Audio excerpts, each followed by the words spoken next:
Hola, muy buenos días para todos. Espero se encuentren muy Hola, bien. ¿Cómo están? buenos días. Hola, hola. Bueno, vamos a esperar un par de minutos mientras terminen de llegar todas las personas. Solo somos 14 todavía. Entonces démosles unos 2 minuticos. Hablamos un poco, damos un feedback del parcial y empezamos la clase el día de hoy. ¿Listo? Bueno, bien. Entonces, mientras termina de llegar todo el mundo, pues hablemos un poquito del parcial. A mí me gustaría tener un feedback de ustedes. Voy aquí a parar un momentico a poner a grabar esta clase. Entonces les decía que vamos a tener unas clases transitorias que hacen referencia a poder evaluar todos esos elementos con respecto al levantamiento de datos en campo masivamente, ¿sí? Entonces vamos a tener varias tecnologías, esas tecnologías que vamos a ir explorando son en diferentes ámbitos, entonces vamos a tener los GPS de alta precisión, vamos a tener los escáner LiDAR o LiDAR, si ustedes los quieren llamar así, vamos a tener también nuestros drones y todos ellos son tecnologías que nos van a ayudar a recolectar datos masivamente. ¿Y por qué vamos a querer recolectar datos masivamente? Porque ustedes se han dado cuenta que hacer un levantamiento como tal con estación total o con nivel y demás puede ser muy engorroso en grandes extensiones de área.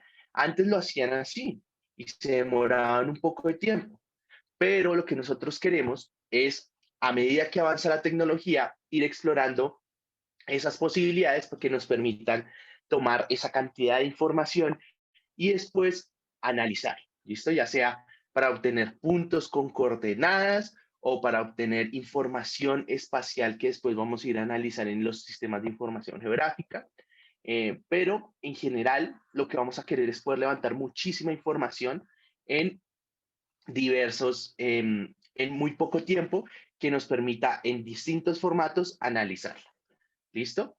Entonces, hasta la clase antes del parcial vimos todos esos elementos básicos de mediciones y nuestro objetivo con este primer módulo de topografía básica no es que ustedes se vuelvan unos cracks en levantamientos, ¿sí? Porque tenemos muy corto tiempo para hacerlo, pero sí queremos que ustedes tengan todas las bases y que identifiquen que todos los elementos que tenemos en el espacio son susceptibles a una georreferenciación. Y cuando hablo de georreferenciación, estoy diciendo un poco que todos los elementos en el espacio, en nuestro entorno, en todo lo que tenemos aquí al lado, tiene unas coordenadas. Si nosotros prendemos nuestro celular en este momento y ponemos Google Maps, él nos está arrojando una ubicación en el espacio, unas coordenadas en el espacio.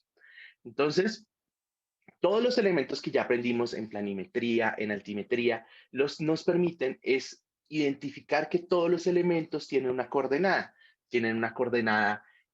norte, tienen una coordenada este, tienen una coordenada en altura, porque al final si nosotros pensáramos un poco en esas alturas, podemos decir, esto también tiene una altura y esta altura se puede identificar como una coordenada Z, entonces vamos a tener X, Y, Z, ¿listo? Pero deben saber ustedes que hay diferentes tipos de coordenadas. No solo lo que nosotros trabajamos en planimetría, estamos asumiendo que la Tierra es plana, por ende, estamos teniendo unas coordenadas en norte-este, en metros, ¿listo? Y como asumimos que la Tierra es plana, podemos tener esas coordenadas en metros. Ahora, ¿qué pasa cuando no tenemos o no estamos asumiendo esa Tierra plana? ¿Listo? Entonces, cuando no tenemos esta tierra plana, vamos a tener otro tipo de coordenadas y probablemente ustedes ya la hayan escuchado en algún momento de su vida, que son las coordenadas latitud y la longitud. Bien, que eso es lo que principalmente nos arrojan los GPS. ¿Listo? Los receptores de GPS, los receptores de navegación satelital nos arrojan unas coordenadas en latitud y longitud. En el caso de los GPS de alta precisión, también nos van a poder arrojar unas coordenadas en norte-este, pero eso tiene una consideración adicional que lo vamos a hablar en esta clase como tal. ¿Listo? Entonces vamos a tener una clase donde vamos a explorar un poco lo que son los GPS y los GNSS y vamos a aprender por qué nosotros de alguna manera estamos tomando, cuando decimos GPS, nos estamos refiriendo a un sistema completo de, que aglomera varios sistemas de navegación satelital y realmente el concepto de GPS no, que nosotros utilizamos no es ese, sino que estamos incluyendo varios sistemas dentro de ese GPS y GPS como tal va a ser un solo sistema. ¿Listo? Entonces, no se preocupen, vamos a ir aprendiendo estos conceptos poco a poco a medida que pase la clase. Vamos a hablar mucho de todos estos elementos de nuestros celulares, cómo recibimos, vamos a aprender cómo es que los GPS se ubican, cuántos satélites vamos a necesitar para ubicarnos. Vamos a quitar ese concepto de GPS como aglomeración de sistemas y vamos a identificar que es un solo sistema. Entonces, acompañado de esto, pues también vamos a poder ver cuál es su aplicación en la topografía, cuál es la aplicación en la geomática, qué nos permiten hacer, cuáles son los segmentos del GPS y su uso en específico, sus componentes, por así decirlo. Eh, Como les dije, vamos a aprender cómo es que realmente los celulares se ubican en sus coordenadas, eh, cómo ¿cuáles son esas consideraciones que debemos tener en cuenta para poder obtener una coordenada buena, una ubicación favorable con todos los satélites que tenemos disponibles? Vamos a aprender, les voy a mostrar una aplicación en el celular que pueden descargar y si en algún momento les sigue gustando estas cosas de navegación satelital como a mí me gustan, pueden sentarse en el patio de su casa y empezar a mirar cuántos satélites hay y cuántos satélites está tomando su celular. Eh, y por último, como siempre en todas nuestras clases, hemos visto cuáles son aquellas fuentes de error y esas fuentes de error cada vez a medida que vamos pasando a nuevas tecnologías vamos a ver que incorporan menos el error humano y más un poco el error de las máquinas, que puede ser o no puede ser controlable. Vamos a ver en distintos casos cuándo es controlable y cuándo no es controlable. ¿Listo? Entonces, a mí durante esta clase yo voy a pasar desde distintos ámbitos. ¿Listo? Vamos a hablar un poco del espacio, más allá de la atmósfera. Eh, Generalmente para estas clases me gustaba poner el fondo ese de Zoom que es como el mundito así como desde afuera, viendo desde la estación internacional la Tierra, pero mi computador no me deja hacerlo, entonces nos tocó así, pero porque esto es porque nosotros vamos a tener distintas partes de la clase, vamos a hablar un poco de cuáles son esos sistemas satelitales y vamos a hablar un poco de todo este cuento de SpaceX y cómo están sacando satélites, lanzando satélites al espacio, cada nada. Hay distintos tipos de satélites. Estos satélites de los que vamos a hablar hoy son satélites dentro de los sistemas de navegación satelital, pero si ustedes ven, vamos a tener distintos usos de satélites, Starlink, cosas así, que es lo que está más de moda, son sistemas que están orientados netamente a proveer Internet satelital, pero de alguna manera todo esto que pasa allá afuera influye en lo que nosotros vivimos diariamente. Entonces también vamos a hablar de cuáles son esos elementos que nosotros utilizamos para navegación, por ejemplo, los GPS en los carros o Waze o Google Maps, como lo quieran ver desde sus celulares. Todo eso entra dentro de nuestra clase de GPS. Bueno, y ahora yo quisiera hacerles una pregunta. ¿Cuándo creen ustedes que fue la última vez que se envió un satélite GPS al espacio? No hay respuesta correcta, incorrecta. Alejandra dice que los 90s. Roberto dice que hace menos de un mes. Simón dice que esta semana. ¿Quién más se anima? Tenemos 90s, después hace un mes, esta semana, el mes pasado, 10 años, dice Daniel. ¿Alguien da algún dato entre 10 años y un mes? Que es lo más en esa porción. Bueno, la respuesta es hace un año, 8 meses en realidad. Voy a compartirles aquí 3 momentos. Esta clase para mí es supremamente fascinante porque vemos varias cosas. Entonces, voy a compartirles acá un video rápidamente, que es el momento de lanzamiento del último GPS al espacio. Voy aquí a compartirles. Listo. ¿Me pueden confirmar, por favor, si Space Vehicle number 3. si escuchan el sonido? Si no, lo hice mal. Sí, se escucha bien. Sí, listo. Entonces vamos a ver 3 momentos en este video. Rápido, no nos vamos a demorar mucho. Y es el lanzamiento, el aterrizaje y la separación del satélite. 10, 9, 8, 7, 6, 5, 4, 3, 2, 1, 0. Ignition. Liftoff. Go Falcon, go GPS.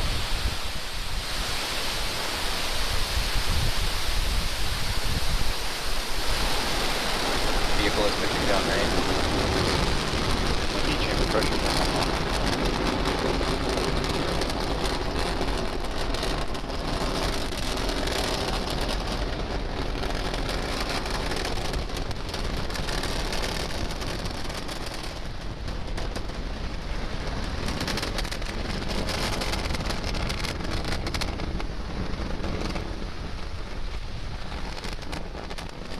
G+40. Bueno, esta segunda parte es The guidance engineer is evaluating the orbit of the second stage now.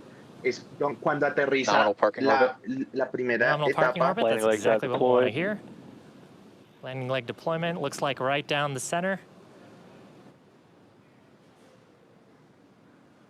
And Looks stage like one a is successful landed. landing. Recovery operators move into I see it first stage. Excellent. So that's, you know, we first flew Falcon 9 10 years ago, actually this month. Since then, it's completed 88 missions, and now the most flown operational rocket in the United States. This mission completed its first landing, and hopefully we'll have many more to come.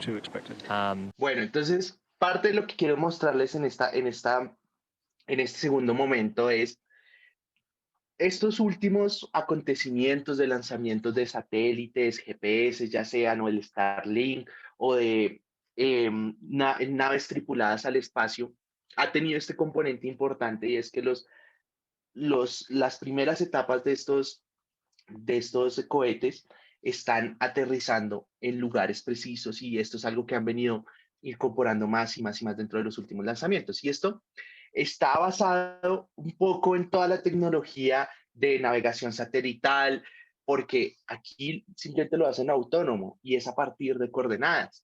Entonces, me parece supremamente interesante esto para mostrarles, de tal manera que podamos introducir un poco qué es lo que vamos a ver en esta clase. Vamos a ver lo que implica nosotros ubicarnos con ciertos satélites, cuántos satélites necesitamos para ubicarnos y demás. Entonces, me parece súper interesante. Y el último momento que quiero mostrarles es, a ver, bueno, esto un poquito por acá. Es cuando se da la separación del satélite. Entonces, en ese lanzamiento, pues iba el último satélite GPS. A ver, por acá. Que se ha lanzado. It's our last major milestone, and that's deployment of the GPS-3 satellite from the second stage.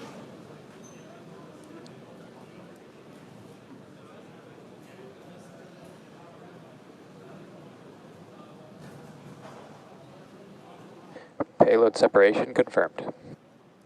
And successful confirmation of the spacecraft continuing on to perform its mission. From here, the satellite will undergo some activation checks and perform burns to raise into a circular orbit about 20,200 kilometers above the Earth's surface. And with that, that's actually going to complete our primary mission. Now, another note, if you were watching our webcast earlier, we accomplished another recovery objective today, and that is successful securing of both the fairing halves that we jettisoned early on in the mission. So we'll have those for use on a future mission. Listo. Entonces, Aquí lo interesante es esos tres momentos, ¿no? Cuando despega el cohete, bueno, que lleva su satélite GPS, después cuando a través de navegación satelital logra aterrizar la primera etapa del cohete en el punto exacto, en las coordenadas exactas que ellos quieren, y lo tercero es pues ya la separación del GPS en el espacio para orbitar eh, a una distancia más o menos de 20.200 kilómetros sobre la superficie de la Tierra. Entonces, vamos a ver un poco cuáles son esas consideraciones y cuáles son las características de estos sistemas a lo largo que va pasando la clase. Pero en este momento, como para dar otra introducción al tema de navegación, vamos a devolvernos un poquito en el tiempo y les pido que nos centremos un poco hacia los 1800, 1000 por ahí, 1800 por ahí, eh, cuando teníamos que navegar exactamente con instrumentos en el océano a partir de la ubicación del Sol y de las estrellas. Entonces, ustedes saben que en esa época más hacia el tema de la conquista y demás, todo esto implicó que nuestro continente fuera descubierto y puede ser un error o hay personas que dicen que no fue un error, pero el caso fue que en esas navegaciones de los españoles, de los ingleses, bueno, aquí puede entrar toda la historia que ustedes quieran, se utilizaban ciertos instrumentos y ciertas metodologías para ubicarse dentro de la Tierra. Entonces, básicamente, nuestra posición estaba dependiendo netamente de las estrellas y el Sol, de la posición del Sol, de la posición de las estrellas, y a partir de ahí los navegantes sabían en dónde estaban. Entonces, en esa época se determinó la latitud y la longitud como una forma de ubicación en la Tierra. Esa latitud es el ángulo que tiene, o la ubicación, el ángulo que nosotros tenemos con respecto al ecuador. ¿Listo? Entonces, si nosotros estamos en Estados Unidos, vamos a tener un ángulo con respecto al centro de la Tierra y el ecuador, que puede ser esto. ¿Listo? Más o menos así. Bien. O si estamos en Colombia, es más chiquito el ángulo. Si estamos en México, es un punto intermedio entre lo que estamos en Estados Unidos y estamos en Colombia. O si estamos en el sur, pues tenemos otro ángulo con respecto al centro de la Tierra y eso nos implica la latitud. En esa época, la latitud nosotros la podíamos determinar midiendo el ángulo del Sol al mediodía. ¿Listo? Utilizábamos instrumentos que nos permitían determinar el ángulo del Sol al mediodía y con eso nosotros sabíamos en cuál latitud estábamos. Y por las noches lo hacíamos con las estrellas. Entonces, mirábamos a la estrella norte y con el ángulo a la estrella norte nosotros sabíamos en qué latitud estábamos. Por supuesto, esto era una posición aproximada, y entonces esa posición aproximada estaba dada para dar una referencia como en qué parte del norte, entre el norte y el sur, estaba el navegante en el mundo. ¿Listo? Ahora, por otro lado, nosotros podíamos determinar la latitud, pero la longitud era mucho más difícil, ¿sí? Porque esa no se podía determinar a partir del Sol y de las estrellas. Entonces, aquí, para determinar la longitud, es decir, entre este y oeste, cómo estábamos, lo que hacíamos era comparar horas. Y esas horas las comparábamos con un cronómetro marino. ¿Listo? Y se hacía también al mediodía. Entonces, nosotros al mediodía sabíamos cuál era la diferencia de hora entre la posición en que la que nosotros estábamos y la posición o la hora en el meridiano de Greenwich. ¿Listo? Entonces, el meridiano de Greenwich era nuestra referencia para determinar la longitud, es decir, cuánto estábamos en el este o cuánto estábamos en el oeste. ¿Listo? Comparando las horas, nos permitía determinar cuál era la longitud, es decir, la posición entre este y oeste en que nosotros estábamos. Aquí, para que lo entiendan, la longitud también es un ángulo con respecto al meridiano de Greenwich, y para esto ustedes cojan en la tierra, pártala por la mitad, hagan de cuenta que es una naranja que partieron por la mitad y ahora la están viendo por arriba, ¿no? Entonces, la están viendo desde arriba y esa naranja tiene un punto en específico sobre su circunferencia, un punto en específico que es el meridiano de Greenwich, y el ángulo que se forma entre ese punto, el centro de la naranja, y otro punto a lo largo de la circunferencia, ese ángulo que se forma es la longitud. ¿Listo? Que se determinaba, como les dije, a través de medir la diferencia de horas. Ahora, esto es muy importante porque parte de lo que nosotros tenemos hoy en los GPS está todavía basado en esta metodología. Entonces, ténganlo ahí en mente para cuando empecemos a hablar de cómo nos ubicamos o cómo se comunican los satélites con los receptores y vamos a ver qué es similar. ¿Listo? Así como dato curioso, cuando teníamos una diferencia de una hora, ¿sí?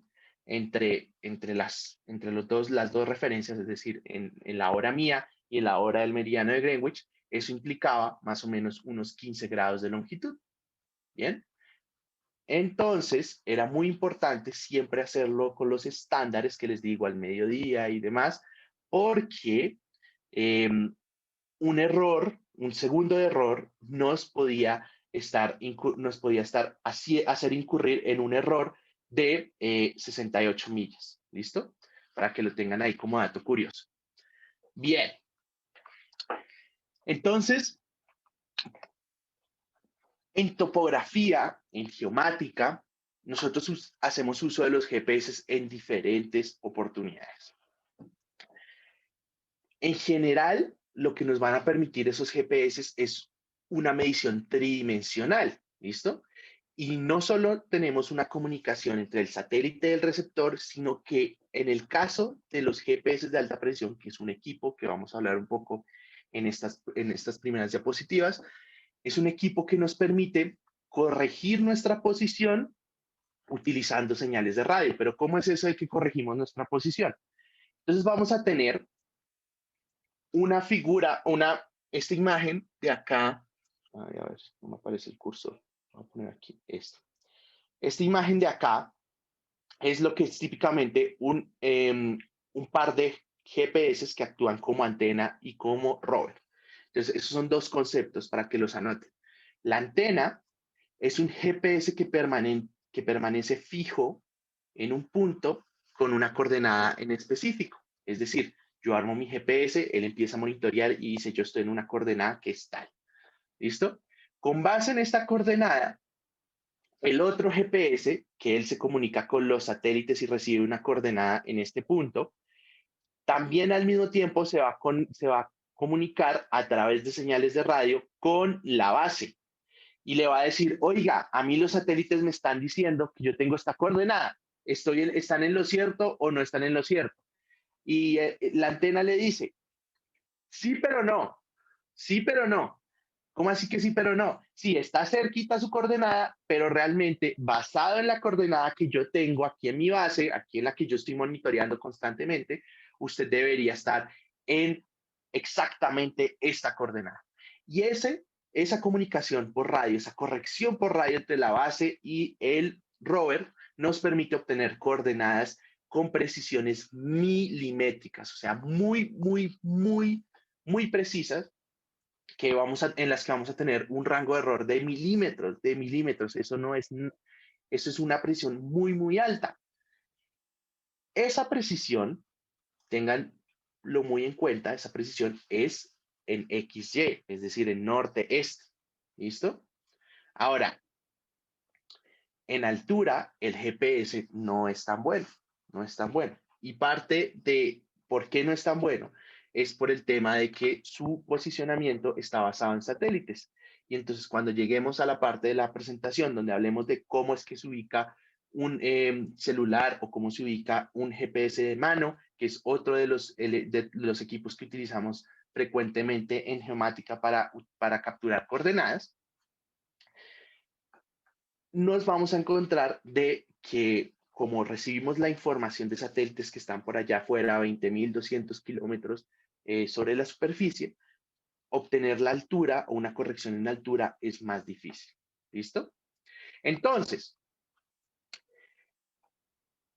nosotros con los GPS, ¿qué vamos a obtener? Coordenadas. Coordenadas. Eso es lo único que nos van a ayudar, nos van a arrojar esos equipos. ¿Listo? ¿Por qué son buenos y por qué los utilizamos muchísimo? Porque nos permite obtener esas coordenadas que nosotros veríamos en las poligonales, ¿cierto? En segundos. En 5 segundos ya tenemos la coordenada de un punto y no necesitamos hacer un levantamiento completo con estación total y demás, y con altísima precisión, que es lo más importante.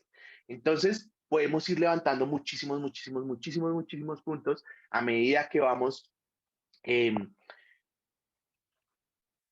pasando como en nuestra área de estudio, como a medida que vamos explorando nuestra área de levantamiento, y va a ser un levantamiento con altísima presión en un tiempo muy bajo. ¿Bien? Ahora, también complementa otros tipos de levantamientos. ¿Por qué? Porque los GPS tienen sus limitaciones. Hay veces que no cogen en todo lado. ¿Por qué? Porque tienen obstáculos. Vamos a ver en esas fuentes de error qué es lo que pasa con los GPS. Entonces, en algunos momentos simplemente nos sirven como apoyo para obtener una de esas coordenadas que nosotros veíamos en nuestros ejercicios de planimetría, en donde yo les decía, ojo, porque aquí en esta poligonal cerrada deben tener una coordenada inicial. Esa coordenada inicial, muchas veces nos preguntamos, ¿pero dónde sale esta coordenada inicial? Y yo les decía, simplemente se las da. Bueno, en la vida real lo que pasa es que yo pongo a monitorear un GPS en esa coordenada y a partir de esa coordenada que me da el GPS, yo amarro y permito que el levantamiento me dé las coordenadas de los otros puntos. Y no pude ir a tomar esos otros puntos porque de pronto estaban debajo de un árbol o porque de pronto estaban cerca de un edificio y no nos cogían muy bien los GPS. Entonces eso son las limitaciones que tienen los GPS, pero como les digo, pueden complementar otros tipos de levantamientos. Entonces, también nos ayudan a establecer los puntos de control y a partir de esos puntos de control, pues nosotros realizamos todos nuestros levantamientos y demás. Entonces, si yo les digo, en la poligonal abierta hay 2 puntos coordenadas, una inicial y una final, probablemente sea unas coordenadas con las que las obtuvimos con un monitoreo de GPS. Y también cuando nosotros hablábamos en nuestra parte de altimetría de esos levantamientos, esos circuitos, esas redes de nivelación que les decían, aquí hay una coordenada, una altura, una cota inicial, que es un punto certificado del IGAC. Bueno, pues con un GPS de alta presión uno puede certificar su propio punto. Cumpliendo ciertos parámetros, uno puede monitorear bajo ciertas condiciones un GPS de alta precisión por un tiempo determinado y uno después llega y dice, vea, señores IGAC, yo aquí tomé este punto durante todo este tiempo con estos satélites y demás, y ellos le certifican ese punto y lo incluyen dentro de la base de datos de la que hablábamos al principio de esta clase. Entonces, todo esto para decirles que los GPS son una herramienta muy poderosa que tiene sus limitaciones, pero que en general nos va a ayudar a recolectar puntos, a obtener coordenadas muy rápidas y podemos obtener coordenadas en las 3 dimensiones, X, Y y Z, norte, este, altura, latitud, longitud, altura. ¿Listo? De cualquier punto, de cualquier elemento. Por supuesto, si yo prendo un GPS de alta presión aquí dentro de mi apartamento, pues no va a ser el mejor monitoreo. ¿Listo? No sé si hay alguna pregunta hasta acá. ¿No? ¿Todo claro? Bien. Bueno, entonces, como les decía, nosotros vamos a tener 2 tipos de equipos asociados a el levantamiento de coordenadas en campo con los GPS. Vamos a tener los GPS de alta precisión que nos permiten una precisión milimétrica en plano, ¿sí? En coordenadas planas, y una precisión centimétrica en alturas. ¿Listo? Que no es una, digamos, si ustedes lo miran, no es una precisión despreciable, es simplemente que nosotros hay veces que necesitamos al milímetro y los GPS de alta precisión no nos van a servir. Bien. Por otro lado, tenemos estos otros equipos que son estos GPS de mano que llamamos, que son en algunos casos un poco más precisos que los celulares, pero si ustedes comparan los primeros GPS de mano, en este momento son equiparables totalmente a un celular. ¿Listo? Que la precisión está un poco asociada entre los 10 y 15 metros. ¿Listo? Yo voy a tener un margen de error de 10 y 15 metros en las coordenadas que me da mi celular o que me da un GPS de mano. Estos tienen un poquitico más de precisión. Entonces ya no va a estar por debajo de los 10 metros. ¿Bien? Entonces yo no sé si se acuerdan, pero hubo una época aquí en Colombia donde estos se volvieron un furor, ¿no? Los GPS de mano. Entonces, perdón, y entonces todas las personas que tenían fincas, entonces compraban su GPS e iban y medían su finca y se recorrían toda la finca y iban poniendo puntos y al final tenían el área total de la finca y eso era un hit en su momento. Estoy hablando hace unos 12, 15 años más o menos, que fue cuando llegaron los primeros GPS acá al país. Por otro lado, no solo vamos a tener uso de GPS para el levantamiento de coordenadas con los GPS de alta presión, con los GPS de mano, sino que en general nuestra aplicación aquí en Geomática va a ser un poco más amplia. No es solo recolectar los datos, ¿sí? Recolectarlos es una parte importante y eso es lo que nosotros queremos mostrarles en esa primera parte del curso. Recolectar los datos es importante, saber de dónde vienen, cuál es el fundamento a partir de tener unas coordenadas en el espacio. Pero lo más importante es cómo utilizamos esos datos y cómo los vamos a analizar. ¿Qué vamos a decir con esos datos? Nosotros podemos levantar una serie de puntos en el espacio, pero ¿qué vamos a hacer con esos puntos? Si vamos a calcular el área de un lote, vamos a hacer un análisis de cuántas especies de árboles hay en un área determinada, o vamos a decir que esos puntos que levantamos son, no sé, huecos. Uno podría georreferenciar los huecos en las ciudades, entonces hace un mapa de dónde están los huecos en Bogotá. Claro que en Bogotá les saldría como toda la ciudad llena, pero si están en otros lados, podrían intentar hacer algo así. Entonces con el GPS van y calculan las coordenadas y después con los puntos que recolectan, ustedes pueden hacer un mapa y podrían analizar cosas a partir de eso. Esa va a ser nuestra última parte del curso. Vamos a tomar todos esos datos geográficamente referenciados y vamos a hacer análisis. Pueden hacer visualización de esos puntos con coordenadas en Internet, ¿sí? Restaurantes, ustedes cuando miran Google Maps es un sistema de información geográfica que les dice exactamente la ubicación de ciertos lugares con una coordenada, ¿sí? A partir de las direcciones nosotros podemos dar unas coordenadas y representar esos elementos que querramos, restaurantes, centros comerciales, lo que sea que se nos ocurra en este momento, lo podemos representar de alguna forma geográficamente y a partir de esa información, con sus coordenadas, hacer análisis. ¿Listo? Producir aplicaciones. Podemos hacer muchísimas cosas o simplemente tener una aplicación como es la navegación, Waze, Google Maps, los GPS normales que tenemos en los carros. Entonces, nuestro espectro de aplicación en geomática del uso de los GPS es altísimo, ¿sí? O también podemos crear modelos de terreno a partir de esa información con coordenadas, ¿cierto? Vamos a tener, si nosotros tomamos muchísimos puntos en el espacio, a partir de esas coordenadas de esos puntos nosotros podemos hacer modelos de terreno porque vamos a tener las diferentes alturas en el terreno. Entonces vamos a poder realizar esos modelos y vamos a obtener algo como lo que vemos en las imágenes. Todo eso lo vamos a aprender a hacer eventualmente. ¿Listo?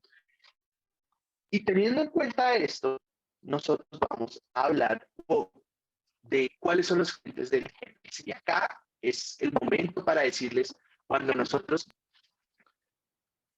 Una pregunta, ¿se me está recortando?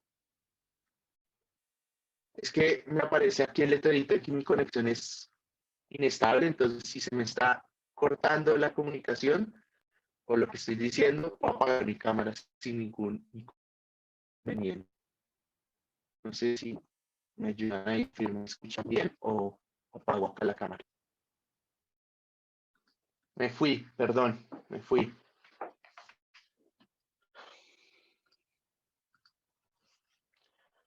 ¿Ya me escuchan bien? ¿Sí? ¿No? ¿De pronto? ¿Sí? Listo. Bueno, bien. Entonces, les decía que esto era era el que no están así. ¿Listo? GPS hace referencia simplemente a un sistema dentro de un conglomerado de otros sistemas de navegación satelital. Entonces, cuando nosotros hacemos referencia a solo el GPS, estamos haciendo referencia solo a un sistema como tal. En realidad, el término que nosotros deberíamos utilizar de ahora en adelante es el GNSS, que es el Global Navigation Satellite Systems. Estos sistemas de navegación satelital global es el término correcto para agrupar todos esos sistemas satelitales que nos permiten ubicarnos en cualquier momento dentro de la Tierra. Bien. Y esos GNSS incluyen, como les digo, cada uno de los sistemas, pero cada uno de los sistemas está conformado por 3 segmentos. ¿Listo? Un segmento espacial, y entiendan ese segmento espacial como lo que está más allá de la atmósfera, ¿listo? Allá con la estación internacional, en el espacio. Va a tener un componente en el terreno, un componente terrenal, es decir, un componente aquí en la Tierra, y vamos a tener un componente del usuario. Vamos a ir hablando un poco de cada uno de esos componentes. El componente espacial hace referencia a este sistema de satélites que está allá, afuera, en el espacio. ¿Listo? Ese sistema de satélites, vamos a tener varios sistemas de satélites, vamos a verlo uno por uno aquí en las próximas diapositivas, pero en general, ese sistema que nosotros llamamos GPS, es GPS solo una partecita del nombre. En realidad, nosotros deberíamos llamarlo Navstar GPS. ¿Listo? Navstar GPS. Nombre y apellido, Navstar GPS. Ese Navstar GPS es un conjunto de 33 satélites de Estados Unidos que están dando vueltas alrededor de la Tierra, a una distancia de 20.000 kilómetros. Ahí se me fue 22.000, pero es 20.200 kilómetros.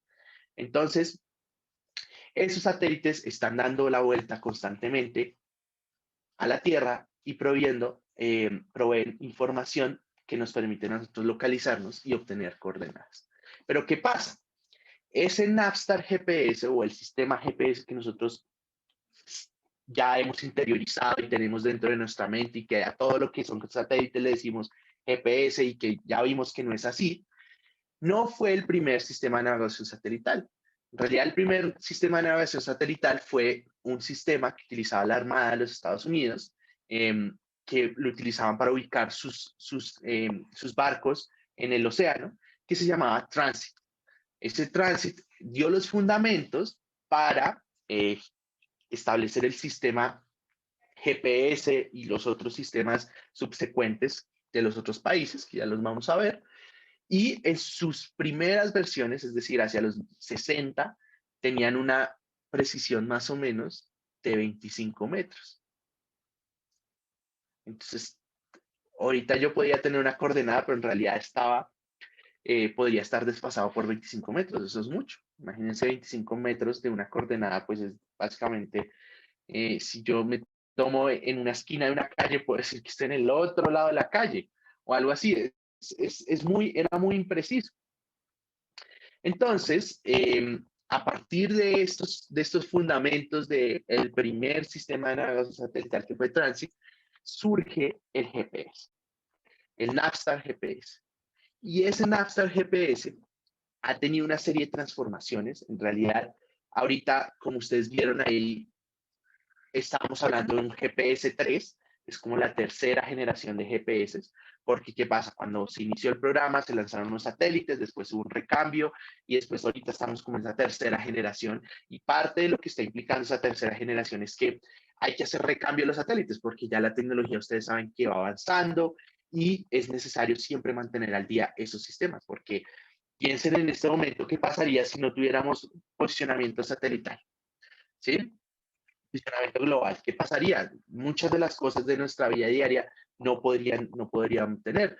Por ejemplo, no lo podríamos tener. Por ejemplo, si usted es un fan de Rappi, si no tuviésemos esa navegación satelital, nos tocaría todavía con direcciones, por ejemplo, y no con todos estos mapas, con la ubicación exacta, no podríamos saber dónde viene el domiciliario, etcétera, etcétera. O simplemente tampoco podríamos navegar con Waze y demás. Entonces, parte de lo que implica este sistema o estos sistemas es una renovación constante.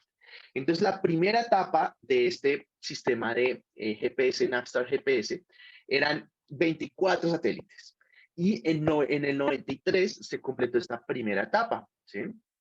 Dije, en el 93 se completaron 24 satélites y a partir de ahí, pues teníamos el sistema completo. Pero después ya, cuando empezaron a hacer estas etapas subsecuentes, lo que pasó es que dijeron, bueno, no dejemos 24, sino lo ampliémoslos. Entonces, ampliaron a 33 satélites y hoy en día el sistema cuenta con 33 satélites que están orbitando alrededor de la Tierra y como están a 20.200 kilómetros, en esas órbitas de 20.200 kilómetros, les permite recorrer la Tierra 2 veces en el día. O sea, yo le doy la vuelta a la Tierra en 12 horas y por ende en un día le estoy dando 2 vueltas a la Tierra, cada uno de los satélites.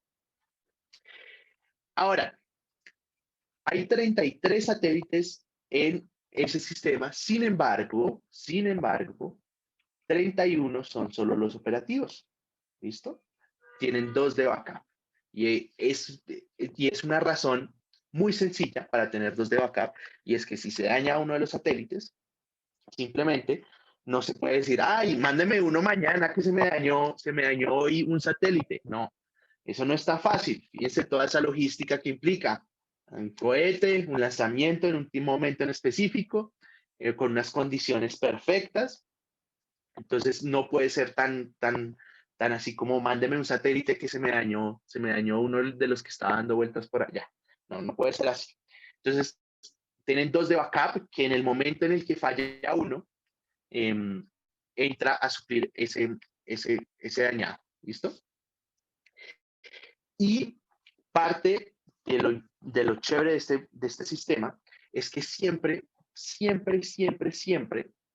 este sistema nos asegura que vamos a tener entre 4 y 8 satélites disponibles para ubicarnos en la Tierra. ¿Listo? Siempre vamos a tener, por la forma en que están dando vueltas, por la forma en que está configurado el sistema de los 33 satélites, siempre vamos a tener entre 4 y 8 satélites por encima de 15 grados de nuestra línea de horizonte, que eso es un aspecto muy importante porque cualquier satélite que esté por debajo de esos 15 grados, pues simplemente lo vamos a ignorar, ya que no nos da una buena localización. ¿Listo? Otro tema importante es que sin importar el día ni la hora, siempre vamos a tener posición en la Tierra, porque esos satélites no les importa si es domingo, si es festivo, nada de eso, siempre nos van a dar localización en la Tierra. Bien, entonces, listo, muy chévere y todo, el sistema americano, Estados Unidos, bueno, pioneros, no sé qué, pero ¿se imaginan cómo es la Tierra si algo solo dependiera de los americanos? Por supuesto que el tema geopolítico y demás no va a ser tan fácil, ¿no? Entonces, por eso los otros países han sacado sus propios sistemas. Entonces, vamos a ver que hay un sistema que se llama GLONASS, que es el sistema ruso. Entonces, el sistema ruso surge un poco como competencia del sistema GPS, y esto piensa un poco ubicándose hacia la Guerra Fría, ¿no? En esa Guerra Fría, Estados Unidos tomó la delantera y dijo, listo, yo voy a poner este programa de satélite de espacio. Entonces dijeron, no, pues Estados Unidos lo hace, también lo hago. Y todo su sistema de GLONASS. Entonces, casi todos en este momento, la capacidad satélites GPS, satélites GLONASS, ¿listo? Y poco a poco perdón, me fui otra vez. Qué pena con ustedes.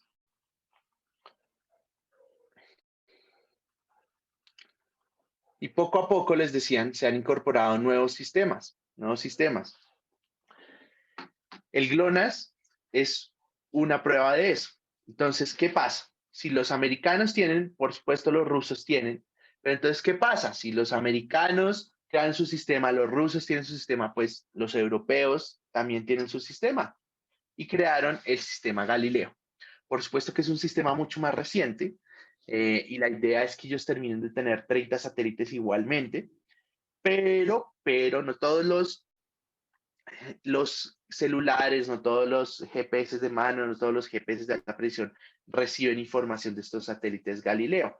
Entonces, tienen que ver un poco, si ustedes quisieran, yo por ejemplo, cuando compro un celular, miro qué sistemas de satélites pueden estar en la capacidad de leer, ¿sí? Entonces, el mío en este momento lee GLONASS y GPS, y ya. Como que obtiene la posición de esos dos, pero una aplicación que me muestra también, por ejemplo, los chinos. Me muestra a todos en realidad. Entonces, ya se las voy a mostrar, ya se las comparto. Pero entonces, sistema, los rusos tienen su sistema y los europeos tienen su sistema, pues obviamente hay unos que nos iban a quedar atrás, que son nuestros amigos los chinos. Entonces, los chinos no se quedan atrás y sacan su sistema que se llama Beidou o Compass. Tiene esos dos nombres, como ustedes lo quieran llamar. Está bien, está ok utilizar Beidou o Compass. Y también tienen su propio sistema y están lanzando sus satélites al espacio y obteniendo información a partir de esos satélites. Ahora, es muy importante, aquí viene la parte donde yo les digo, por eso es que nosotros tenemos un error en utilizar el concepto de GPS como agrupando todos esos satélites. En realidad, el concepto general para agrupar esos sistemas y a todos esos satélites que tenemos en el espacio, proviéndonos ubicación, es GNSS, que agrupa todos esos sistemas, todos los satélites, independientemente del país del que sea. Hay un último sistema, que es el sistema de la India, que se los dejo ahí el nombre para que si lo quieren investigar, pero yo les digo de una vez, póngale una estrellita a esta diapositiva de acá, porque es una pregunta fija, refija en el próximo parcial. ¿Listo? ¿Cómo se llama el sistema americano? ¿Cómo se llama el sistema ruso? ¿Cómo se llama el europeo? ¿Cómo se llama el chino? ¿Cómo se llama el indio?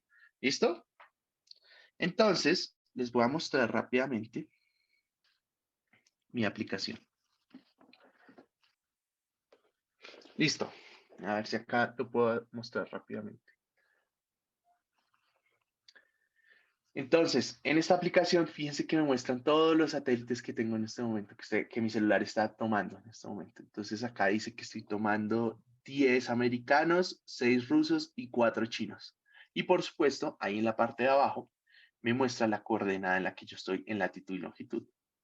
La única forma de mostrarme una coordenada proyectada, es decir, en el plano norte-este, es teniendo un GPS de alta precisión. ¿Listo? Entonces, para que lo tengan en cuenta, con esta aplicación ustedes pueden saber cuáles son los satélites que están tomando en este momento, que le está dando su ubicación. Y acá arriba, acá arribita, no sé si alcanzan a ver ese 8, les dice la precisión que tienen en ese momento. Entonces, 8 metros yo tengo en este momento. Y pues pueden con esta aplicación también pues ir tomando puntos y si están realizando un levantamiento, pues pueden tomar los puntos y hacer los cálculos que necesiten. ¿Listo? Bien, ¿alguna pregunta hasta acá? Alejandra, es una pregunta muy válida. ¿Por qué no tener un solo proyecto global? ¿Para qué tantos satélites? Es un poco más de geopolítica y parte de lo que vamos a ver más adelante nos responde esa pregunta y es, si yo como Rusia teniendo en cuenta mi seguridad nacional, estoy dependiendo de un sistema americano. Ellos en cualquier momento o lo pueden apagar o pueden hacer lo que quieran. Había una metodología que utilizaban los americanos que era la disponibilidad selectiva, que era intencionalmente ampliar o disminuir la precisión, ampliar el rango de error. Entonces ya no teníamos precisión de 10, 15 metros, sino teníamos precisiones de 100, 200 metros, y eso era intencionalmente hecho para que nosotros, para que los otros países no pudieran hacer daño a Estados Unidos con su propio sistema. ¿Listo? Entonces, por eso no se puede tener un solo sistema global. Es un tema más de geopolítica. ¿Listo? ¿Y cómo se llama el app? Me pregunta Simón. Se llama Android. Se los voy a poner aquí por el chat. Android TS. Se llama. Así se llama. ¿Listo? ¿Alguna otra pregunta? Natalia me pregunta, ¿hay alguna otra cosa que diferencia estos satélites que su origen?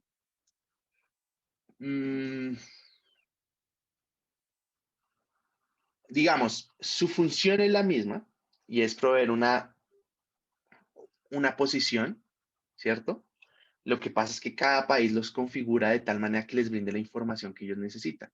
Entonces, por ejemplo, vamos a ver que la información que transmiten los GPS son unos mensajes, una información en unas bandas en específico, y esas bandas en específico pues le dice al receptor cuál es su ubicación, pero pues también puede tener otra información, que eso depende un poco del sistema del satélite propio.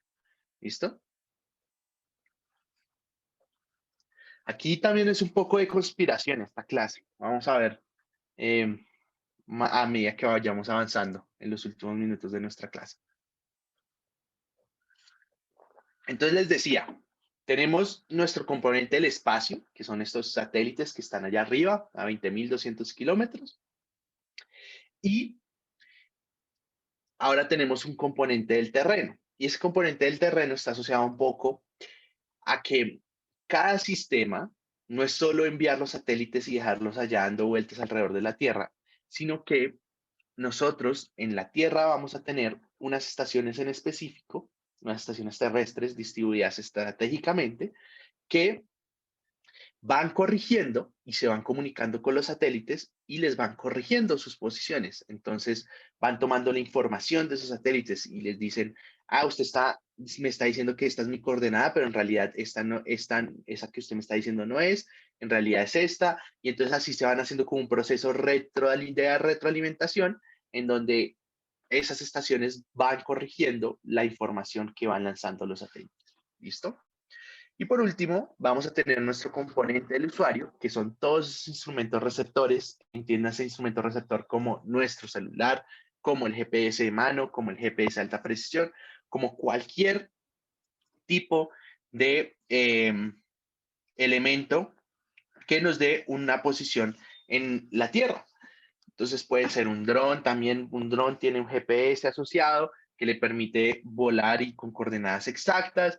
Bueno, hay distintos elementos en nuestra vida diaria que ya incorporan GPS y que se manejan a partir de GPS. Los carros autónomos, todo eso está basado también en un poco en esta tecnología de navegación satelital. Entonces, posicionamiento en la Tierra, y a partir de ese posicionamiento, pues vamos a generar toda nuestra tecnología nueva. Pero aquí lo importante, y en estos últimos minutos me gustaría hablar de esto, es cómo encuentra la posición el GPS. Y entonces acuérdense que en la primera parte de la clase yo les dije, ojo, porque esto es el fundamento para cómo funcionan los sistemas hoy en día. Y era el tema del tiempo, medir la diferencia de horas. Entonces nosotros vamos a obtener la posición en la Tierra a partir de medir el tiempo que se gasta la señal en viajar desde el satélite hasta el receptor, o es decir, hasta nuestro celular, por ejemplo. Entonces, comparando la hora, el satélite lo único que da son horas, ¿sí? Da otra información, pero lo que recibe el celular es una hora, ¿sí? Entonces yo digo, esta hora, y entonces es como lo emite cada segundo, ni siquiera cada, menos de un segundo, cada centésima de segundo emite una señal. Entonces el celular lo recibe y dice, ah, bueno, allá a esa hora es tanto. Entonces, ¿y cuál es la hora de mi celular? Entonces compara y dice, ah, estamos a tanta distancia. ¿Listo? ¿Qué pasa? Los satélites tienen los relojes más precisos del mundo, que son los relojes atómicos. Entonces es muy difícil, es muy difícil que se dañen. Son los relojes más precisos y ellos necesitan los relojes más precisos porque la posición está basada en una señal de su hora. Entonces, a partir de esa señal y utilizando otros métodos como triangulación o trilateración, él encuentra la posición. ¿Listo? Entonces, aquí un ejemplo. En el satélite la señal sale a las 8:03:02:12. La señal llega a las 8:03:02:19 a mi celular. Y con esa diferencia, nosotros podemos, la diferencia de las horas, fíjense que va a ser muy chiquita, pero esa diferencia de la hora es lo que nos permite a nosotros determinar la distancia a la que está el satélite. Y con la distancia a la que está en el satélite, ya nosotros podemos obtener las coordenadas. ¿Listo? ¿Por qué? Porque al obtener esa alimentación de la hora, nosotros podemos saber un poco cuál es nuestro posicionamiento. Esto es, esta imagen que les estoy mostrando aquí, pasando un poco rápido porque ya me quedan pocos minutos, es típicamente como se vería una señal. Es una señal de dos bandas. Esa señal de dos bandas, esas bandas no voy a entrar en detalles porque pues no tendría el tiempo para terminar la presentación, pero esas bandas lo que les está arrojando es esa información de la hora. Y entonces, listo. Entonces yo obtengo la información de un satélite y entonces fíjense que cuando yo calculo esa distancia, yo digo, ah, listo, estoy a tal distancia del satélite. Entonces inmediatamente hago una circunferencia, ¿cierto? Con esa distancia que ya calculé a partir de la diferencia de las horas. Entonces, con esa distancia, yo puedo decir que hay dos puntos en la Tierra que abarca esta circunferencia de acá, que hace el satélite, ¿sí? O que hace mi receptor, el cálculo que se hace. Entonces, yo puedo decir, estoy acá o estoy acá, a partir de esa primera distancia, es el primer satélite. Ahora, ¿qué pasa? Por supuesto que es una incertidumbre como altica, decir, yo puedo estar en Estados Unidos, pero al mismo tiempo puedo estar en Chile o en Argentina. Entonces, necesitamos más precisión. Entonces, ahí es donde entra el segundo satélite. El segundo satélite le dice, ah, bueno, entonces, con la distancia que yo calculo del segundo satélite, entonces, la intersección entre esas dos circunferencias que hacen a partir de la distancia, me dice que posiblemente puedo tener dos puntos, este acá o este acá, uno en la Tierra y otro por fuera de la Tierra. Por supuesto, ellos no saben diferenciar entre si estoy en la Tierra o estoy fuera de la Tierra. Por eso necesito un tercer satélite para ubicarme en la Tierra. ¿Listo? Ahora, ya sé dónde estoy. Con 3 satélites ya puedo saber que estoy en la Tierra y con unas coordenadas aproximadas. Lo que pasa es que exactamente yo voy a necesitar 4 satélites para poder ubicarme. ¿Por qué 4 satélites? Porque puede que en algún momento haya un desfase, ya sea en mi reloj o ya sea en el reloj de los satélites, que es muy difícil que lo haya, pero puede fallar. Por eso hay 2 satélites de repuesto. Y puede pasar, entonces un cuarto satélite nos va a nosotros a determinar exactamente cuál es esa posición y nos va a poder proveer una certeza en nuestra coordenada sobre la Tierra. ¿Listo? ¿Alguna pregunta hasta acá? ¿No? Bueno. Y entonces, ya sabemos cómo se ubican cómo obtenemos la ubicación, cómo obtenemos las coordenadas, cuántos satélites necesitamos. Estrellita ahí, punto importante, pregunta segura para el parcial, es cuántos satélites necesitamos para ubicarnos, ya sabemos. Entonces, a partir de eso, nosotros podemos hablar un poco de los errores asociados a los GPS. Entonces, los errores asociados a los GPS, como les dije, están un poco aislados del error humano y más del error de las máquinas, un poco ya entrando a esas nuevas tecnologías y demás. Y vamos a tener retrasos debido a la ionosfera y a la troposfera, errores en los relojes del satélite, error en la órbita, disponibilidad selectiva, que es lo que ya les hablé un poquito anteriormente, la geometría, la posición de los satélites, las trayectorias múltiples y la antena. Entonces, a partir de eso, vamos a verlos rápidamente cada uno de ellos. Puede pasar que nosotros tengamos retrasos en las señales de los GPS debido a las condiciones en la ionosfera y a la troposfera. Entonces, al tener una elevación no tan buena, por eso les decía de los 15 grados, al tener una elevación no tan buena, lo que va a pasar es que nosotros vamos a tener unos errores asociados a qué tan fácil puede trasladar o llegar la señal a nuestro receptor en la Tierra. ¿Listo?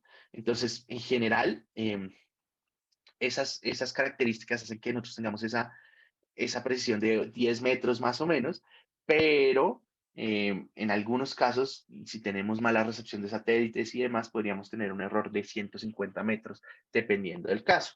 Entonces, ese es un tema que está fuera de nuestro alcance, es decir, es un tema de la Tierra, depende de las condiciones. Nadie controla eso, pero podemos tener esos errores asociados a nuestra recepción de satélites, a nuestra posición y demás. Los relojes defectuosos, como les digo, los relojes de los satélites son muy, muy precisos. Los relojes atómicos son los relojes más precisos del mundo. Si se da el reloj del satélite, pues estamos fregados porque nos está dando la información que no es, la información incorrecta. Entonces, si está desfasado, pues entonces simplemente va a entrar a no operar este satélite y entra en alguno de esos que están de backup a suplir esa necesidad o esa función de el satélite dañado. Por otro lado, tenemos errores en la órbita. Puede que en algún momento, por alguna razón, el satélite se desvíe un poco y ese desvío nos puede generar un error en el cálculo de la distancia, ¿cierto? Entonces, probablemente debido a la hora y demás, y como la trayectoria del satélite que uno piensa, le dice esta hora y el receptor dice, ah, bueno, la recibí a esta hora y calcula la diferencia y dice, está la distancia, pero realmente esa no es la distancia porque hay un error en la órbita. Entonces, es algo que también puede pasar, pero de nuevo, hay formas que se mitigan dentro de los sistemas estos errores, dejando que se actualice la información de las órbitas o que entre a suplir alguno de esos otros satélites que están como backup. El tema de disponibilidad selectiva, y esto es un poco asociado a los que les gusta conspirar un poco, y es supuestamente este tema ya no funciona. Eso es lo que dicen el gobierno de los Estados Unidos, y es lo que les conté de que intencionalmente ellos cuando tenían su propio sistema y era el sistema predominante, decían, oiga, yo no puedo dejar esto así, estos satélites como a la deriva, que cualquier persona lo puede utilizar en contra mía, porque me pueden lanzar un cohete a la Casa Blanca con las coordenadas en específico. Entonces, lo que voy a hacer es tener una disponibilidad selectiva que lo que hace es que apaga, por así decirlo, lo apaga el sistema y eso apaga unos satélites y entonces eso genera pues que las precisiones pasen de 10 a 100 metros, porque ya no vamos a tener tantos satélites disponibles. Entonces, supuestamente esto ya como les digo, lo acabaron, pero yo no me la creo tanto. Yo no me la creo tanto. Bueno, Otro error, y este es un error muy común, es el tema de la geometría de la posición de los satélites. No siempre va a ser bueno tener todos los satélites encima de nosotros, ¿sí? Como en esta posición que se muestran en la figura. Lo ideal es que nosotros tengamos los satélites con los que estemos obteniendo nuestra posición de una forma más repartida. Y esa forma más repartida nos implica que vamos a tener unas posiciones mucho mejor. Entonces, ustedes van a ver en los GPS de alta precisión y en algunos GPS de mano que les va a aparecer el DOP, así como aparece en la imagen de aquí a la derecha. Entonces, ese DOP es Dilution of Precision, ¿sí? ¿Qué tanto ese indicador me está representando? Que también o que no también están distribuidos los satélites para darme la precisión o darme la posición de donde yo estoy. ¿Listo? Vamos a ver en otras figuras más adelante por qué tenerlos muy juntos pues no nos va a dar la precisión que queremos. Esta es una forma de verlo. Si están casi que encima, pues entonces la posición no va a ser tan buena, la precisión que nos va a dar en nuestra posición no va a ser tan buena. Si están más separados es mejor y es por lo siguiente. Fíjense la señal, cómo se intersecta en nuestra distancia que calcula cada uno de los satélites, ¿se acuerdan? Entonces envía la señal, calcula la distancia, hace su circunferencia y después el otro satélite llega y envía la señal, hace su circunferencia, pero entonces el punto en común ya no va a ser un punto en común, sino va a ser un área en común, porque, un segmento en común. Entonces ese segmento en común, entonces ya nos da múltiples opciones de coordenadas y ahí es donde se va aumentando la precisión. Es decir, vamos a ser menos precisos. ¿Bien? Y por último, tal vez uno de los más importantes es las trayectorias múltiples. Son los obstáculos que se encuentran en las señales, las montañas, los árboles, los edificios y esos obstáculos hacen que las señales de los GPS reboten. Por eso, cuando nosotros estamos en nuestro apartamento, estamos dentro de nuestra casa, obtener la posición no es tan fácil. ¿Listo? Es para que lo tengan en cuenta. Y pues ya con eso, sabiendo todo esto, pues les dejo hasta aquí esta clase. Si tienen alguna pregunta, voy a estar unos minutos acá. Recuerden que pueden contactarme en cualquier momento y pues les deseo una feliz semana de receso. Por favor, descansen, ¿sí? Yo sé que de pronto tienen trabajos, pero traten de sacar unos días de descanso. Es importante para nuestra salud mental. Y pues nada, nos vemos después de semana de receso y Semana Santa. Mucha suerte, Profe, yo tengo una duda. Es que en la ¿sí? diapositiva de los errores había uno que era de antena. O sea, ¿de qué trata ese? Ah, bueno, ese error igual lo voy a montar en la presentación y ese error de antena está asociado un poco a esa base que nosotros ponemos del GPS de alta presión. Acuérdense que es una antena y un rover. Y ese error de antena es cuando queda mal posicionada esa base, esa antena, que le da la corrección al otro GPS. ¿Listo? Ok, listo, perfecto. Gracias, profe. ¿Listo? Bueno, chao.